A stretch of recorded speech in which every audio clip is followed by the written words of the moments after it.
Hello friends, welcome to this YouTube video program. We are discussing about methodology of educational research. Specifically under methodology of educational research, we are discussing about the specific methods that we use for conducting our research. In our earlier program, we have discussed about the philosophical method, and in this program today we will discuss about the second important method that we use for conducting research in education, that is the historical method. Friends, you see, historical method is one of the very important method that we use in our research. For discussing on this topic, on this method, we will take two sessions. In first session, today we will discuss about the concept of historical research or historical method. Then we will also discuss about the areas and the scopes of historical research, and of course we will discuss about the sources of getting data in historical research. In our second video program, we will discuss about how to do the internal and external criticism of the data of historical research, and then after, of course, we will discuss about the steps that we are supposed to follow for conducting historical research. So friends, now we will discuss about the concept of historical research. You see, when we conduct a type of historical research, we do it to know the past occurrences, okay, to know the history.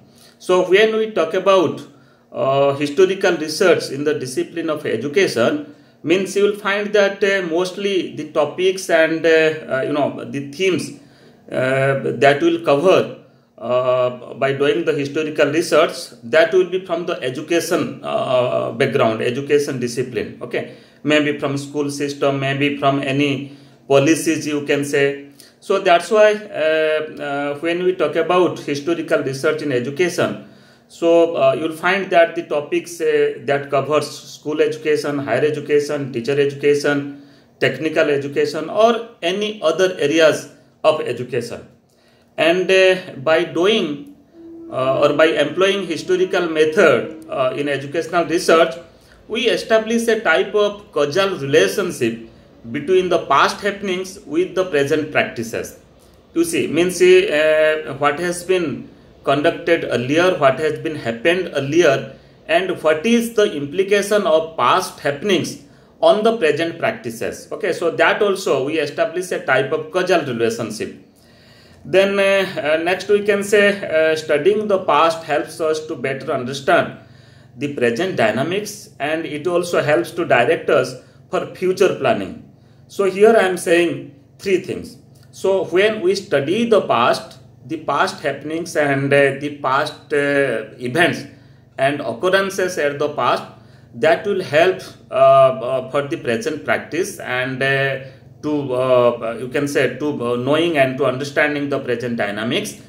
And further, that also provide a type of link, provide a type of direction to us for our future planning. So accordingly we can also do our future planning. You see, if the past occurrences or the past events, what has been happened earlier is not good, if that has not a very good effect, very good impact, implications for the present society, for the development of the present society in the context of education, okay, so that also provide us certain insight that how to plan our future, whether we have to modify certain things or as it is we have to implement. So when we conduct or do a past research on the past events, so its implication is not only in the past occurrences or the past times, rather its implications is what is happening at the present, as well as that also help us to plan our future. So friends, now let us discuss about what are the areas or the scope of historical research, means what are the different areas that we can include when we conduct a type of historical research in education. First of all, I would like to say the general educational history. As we are dealing mostly we are dealing the content of education, development of education. Okay, so starting from school education to higher education, or all the themes that deals in education. You can say women education, education of differently able children, education of the deprived group. So that also a part of historical research. We can taking such type of study, we can conduct a historical research. So that is one of the scope for conducting historical research. Then we can say the history of educational legislation. You see, over the times you will find that many things related to education that has been included in our curriculum, in our constitution. You will find that many laws and many rules and regulations that has also been developed for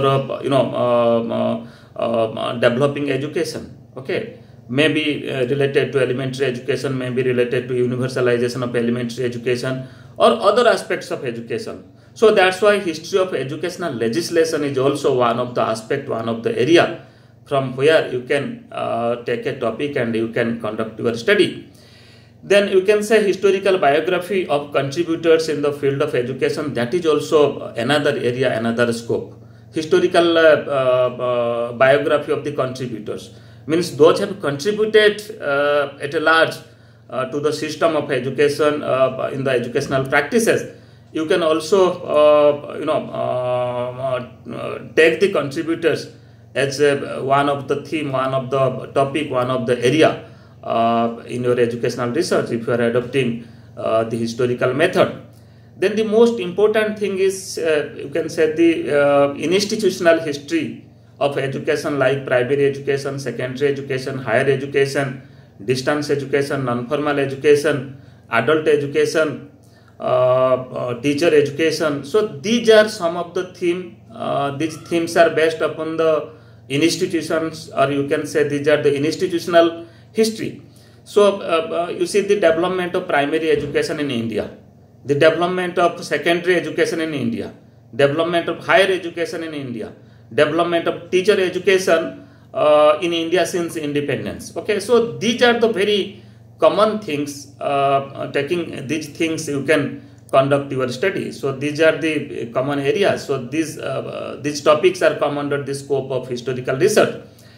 Then you can say the cultural history of education, especially concerning of fields of sociology, anthropology, literature and technology. That also one of the area and scope of conducting educational research. That's come under the historical method. You see the sociological implications. We talk about our society, we talk about social change, we talk about cultural lag. We know that our society is not a static society. Our society is a ever dynamic society. Every time, every moment, certain aspect of society is changing. So that's why basing upon the changing aspect of the society, you can also do a type of historical study. Then you can also conduct a type of anthropological study. If you are focusing on a particular community of the society, a particular tribe of the society, okay, so you can conduct a cross-cultural study, okay, you can conduct a type of ethnographic study, okay, so that's also come under the historical research. Then literature and technology, okay, the technology, the development of technology means if we talk about that for technology we are using in our earlier education system over the years, and at this time technologically means the advanced technology make us reach at what stage. That also we can conduct a study by discussing, by elaborating the technology and literature that we are using earlier and what technology we are using today. Then history of educational planning and policy formulations. Okay, so you see starting from independence of India or before that also, you will find many committees and commissions have been established, have been set up in our country for shaping our education, for shaping school education, for shaping higher education, for shaping technical education, for shaping teacher education. So what is the history behind it? Okay, so what are the policies and what the policy says, what the document says. Okay, so whether the recommendations of a policy has been implemented in its toto, or whether few parts of the recommendations have been implemented and many of the things have not implemented. That is also one of the part you can conduct a study. Then historical, you can say historical critics of education. You will find many a time that many educationists, many intellectuals, okay, they have criticized a certain aspect of education. Okay, so here also by taking different criticism of education on any theme, on any aspect, okay, so you can also conduct a study. So friends, these are the certain broad areas and scope of historical research. From here you can select a topic. Next, let us discuss about the nature of data. Okay, so what type of data we require for conducting historical research, and what are the different sources. Mostly we collect data for conducting our historical research from two different sources. Okay, so one is the primary source and the other is the secondary source. So let us try to understand how the researcher will get data by using the primary source, and what type of data they will get by using the primary source, and what type of data they will get by using the secondary source. Friends, you see, let us focus on the primary source first. Primary source provides the first-hand information about the past events. First-hand information means the direct data, you can say. So specifically you can say the direct observation, reporting and recording of experiences, that called as primary, the data of primary sources that you have collected by using the primary source. Direct observation. Okay. So you see, if you are, as a researcher, if you are getting certain person, those are directly involved in certain event, okay, certain development, in certain historical situations, historical events. So what you will do, if you are getting a direct person, then you can meet to the person, you can directly interview him or her, and you can get direct information from the person who had involved earlier for the development of any educational aspect. So direct observation is you can say one of the source to get primary data. Then personal primary sources, that also you can use, like person's observation in events in which he or she participated in past. Okay, so as I have already discussed, personal primary sources means the persons who has already involved in the situations and event, and if you are getting an opportunity to meet such people, to meet such group of people, such community, you can get a direct data. Then again, by observing the physical artifacts, historical remains, relics, remains of the institutions, etc. So when we talk about the monuments, the remains of the monuments, or the remains of the institutions, when we talk about the Nalanda, the Takshasala, you will find still the institutional remains are there. So from there also we get certain primary information that once upon a time how the great institutions that have been established in our country. Then physical artifacts, when you are visiting any historical site, you are getting many physical artifacts, and you will also get these physical artifacts, maybe in terms of coin, maybe in terms of other pottery, stone, weapon. So that has been kept, you will find in many museum, okay, in National Museum. So by observing the direct artifacts, historical remains, relics, okay, remains of the institutions, you can get data for your research. So these are the primary sources of getting data. Then further you can say the mechanical artifacts, okay, mechanical artifacts. So what are the mechanical artifacts? So many a time you will find certain very old films, okay, black and white films, you will get 50 years back, 70 years back. Then video films also you will get certain audio cassettes, then photographs, very old ancient photographs. You will get certain transcriptions. Okay, from a video recording, you will find that certain transcriptions have been developed, and that has been kept, that has been preserved in certain museum. Okay, in a library also, in a section of the library. So these are the certain data from where you can get this data by using the primary sources. Next, the other primary source of getting data, that is, you can say, the verbal testimony or the records written by actual participants or observers in the form of, you see, the persons who are directly involved in any historical event related to education. Okay, so they have also written something, they have also developed something. If you are getting direct documents, okay, which has been written by the direct person who has involved previously in any historical event, that also being a part of primary source. You can say the constitutions, the written constitutions. Okay, so that is a primary source of data. Then different charters, court decisions, official minutes. Let very in the old time, you will find that many meetings have been conducted, maybe political meetings, meetings related to any educational events, on committees and commissions. You will find that certain records are available, certain minutes are available.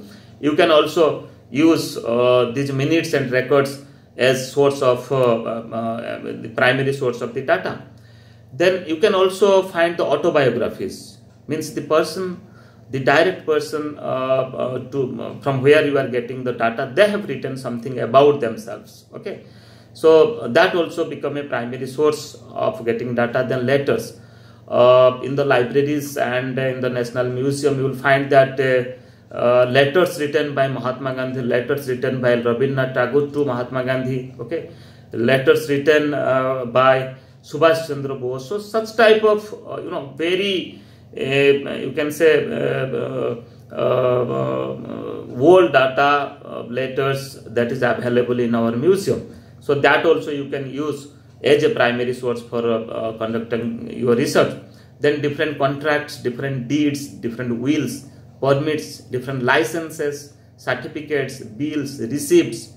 Then magazines, newspaper, maps, pictures, paintings, books, means the original books which is already available. And if you are getting access of using this verbal testimony, that also become a primary source for getting data to conduct the historical research.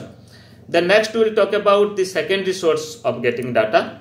So secondary source of data includes second-hand information. Okay, the data that you are getting by using the second-hand information about the past events. For instance, the person who supplies information about the past is neither a participant nor an eyewitness of the events. Means the person from where you are getting the data, they are not the participants, they are not the eyewitness. Okay, so they are saying certain things as they have experienced, they have certain knowledge, and they have written certain literature. Okay, and they have quoted the original source also.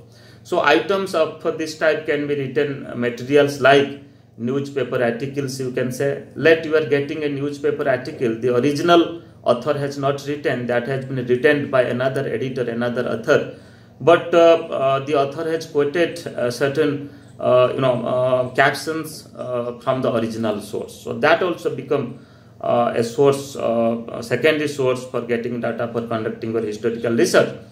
Then interviews. Okay, so other than the direct participants, so many a time you will find that in a community, in a village, you will find very senior persons are there. They are now in 80s, now in 90s. Okay, so they have experienced and something has happened in their lifetime. Okay, they have listened it, they have watched it, and if you are getting such persons, and if you are taking a type of interview by making making them as subject of the study, that also a secondary source for getting data. Then articles, magazines, books, research reports, etc. But here, as we are doing the historical research, then definitely I will say that primary source of data are given more priority than the secondary source in historical research. So friends, we are getting data by using two type of sources, but primary sources of data are given more importance in comparison to the secondary sources of getting data. So friends, in this program today we discuss about the historical method for conducting our educational research. We have discussed about the concept of historical research. We have also discussed the area and the scope from where you will get the topic for conducting, get the topic or problem to conducting your research. Then we have also discussed the sources of data, from where you will get data. We discuss about the primary source and the secondary source. In our next video, we will discuss about how to develop the criticism of the data, the internal criticism and the external criticism. Then of course, we will discuss about the steps of conducting historical research. Thank you.